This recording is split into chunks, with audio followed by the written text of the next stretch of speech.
fueron cosas terribles. Por eso hago el ejercicio con ustedes, porque acá en noveno siempre me han contestado, gracias a Dios. Bueno, ¿qué problemas tenemos con las quinolonas? Tienen muchísima afinidad por el tejido óseo y el cartílago. En animales ha habido datos de artropatías, los datos en humanos son muy escasos. Están como categoría C, pero pues digamos que teniendo opciones, por ejemplo para una infección urinaria, como los betalactámicos que son B, pues yo me voy por el B dentro de lo posible. Entonces las quinolonas son C.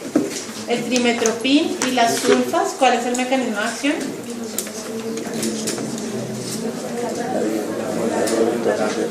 Exacto. Esta diapositiva es de cuando doy esta clase en química. La sulfa engaña a la asteridina, el PABA llega y no se puede unir y no se lleva a cabo el resto del ciclo. Y el trimetopin, que es lo que se le suma, como hay una parte de esto que se logra escapar por otra vía a seguir formando ácido fólico, entonces ahí es donde va a llegar el trimetopin y nos va a inhibir esa última fase. Entonces cuando juntamos el trimetopin con el sulfametoxazol, pues ya estamos inhibiendo la formación del ácido fólico en dos partes y no solo en una, que era el problema de la resistencia a las sulfas. Atraviesa la placenta, llega a unas concentraciones fetales de 70 a 90%. En animales hay dato de paladar hendido. En recién nacidos hay evidencia de que Kernicterus están completamente contraindicadas. Están en categoría C, pero pues realmente no es de las primeras elecciones. ¿Para qué las utilizaría uno? Uno ya hacen resistencia, todo hace resistencia a las sulfas y al trimetopin, entonces no son una muy buena opción. Y digamos que quedarían infecciones urinarias, otitis, sinusitis, y para eso también tenemos betalactámicos, entonces tampoco son una buena elección. Y en los recién nacidos, que eran de primera línea, hace como 70 años eran de primera línea para infección neonatal temprana, se hicieron estudios que encontraron que los bebés hacían Kernicterus. Entonces, pues teniendo en cuenta que de un feticón recién nacido la diferencia son horas, pues no se, también pues, se piensa que pueden producir Kernicterus y no se utilizan. Las tetraciclinas, ¿cuál es el mecanismo de acción de las tetraciclinas? Una 30S.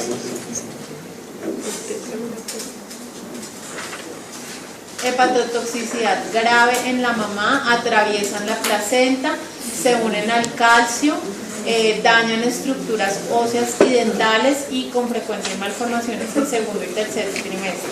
Categoría D. O sea, esta sí, solamente si realmente el beneficio supera el riesgo, porque tenemos claro que hacen daño. Los aminoglucósidos, ¿cuál es el mecanismo de acción? 30 veces también.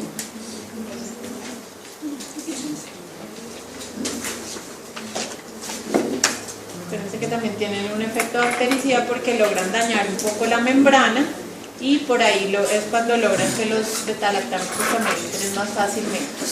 Cruzan la placenta, las concentraciones fetales son menores, con el uso de canamicina y estreptomicina. Se ha hablado de sordera, que sabemos que los aminoglucósidos tienen los dos efectos, las dos ramas principales son ¿cuáles? Ototoxicidad y nefrotoxicidad. Y la otra que es el bloqueo muscular. ¿Listo? Entonces, hacen sinergia con otros nefro y ototóxicos, ¿como cuáles? Otro ototóxico, nefrotóxico. Antibiótico para el estafilococo aureus. La banco, acuérdense que banco y aminoglucosio es súper peligroso. Y el otro ototóxico frecuente, pero uno no lo utiliza mucho en las mamás, es la furosemida, que es muy ototóxico y hacen sinergia sí o sí. O sea, si al paciente que uno le dé los dos ototóxicos, fijo lo hace. Y el bloqueo muscular, hay que tener precaución con esas mamitas que en las etapas finales del embarazo, ya sea como antihipertensivo o como útero inhibidor, se les da sulfato de magnesio. porque se ha encontrado evidencia que cuando se le utilizan las dos cosas hay mayor frecuencia de bloqueo muscular, tanto en la mamá como en el bebé. Entonces esa es otra mezclita que no se debe hacer. ¿Cómo están las categorías de riesgo? Amicacina, gentatora y neomicina en C y estreptomicina y canamicina en D. Se utiliza, he visto utilizar con algo de frecuencia genta en las infecciones urinarias en las maternas hospitalizadas. No les va mal y está en categoría C, que pues digamos que es una opción, se utiliza siempre genta con un beta-lactano.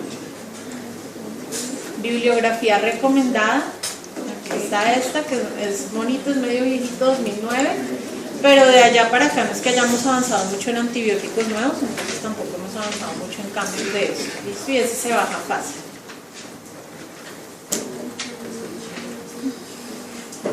¿Listo? Bueno, niños, muchas gracias. Ustedes tienen ahí el cronograma, ¿cuándo es la próxima clase?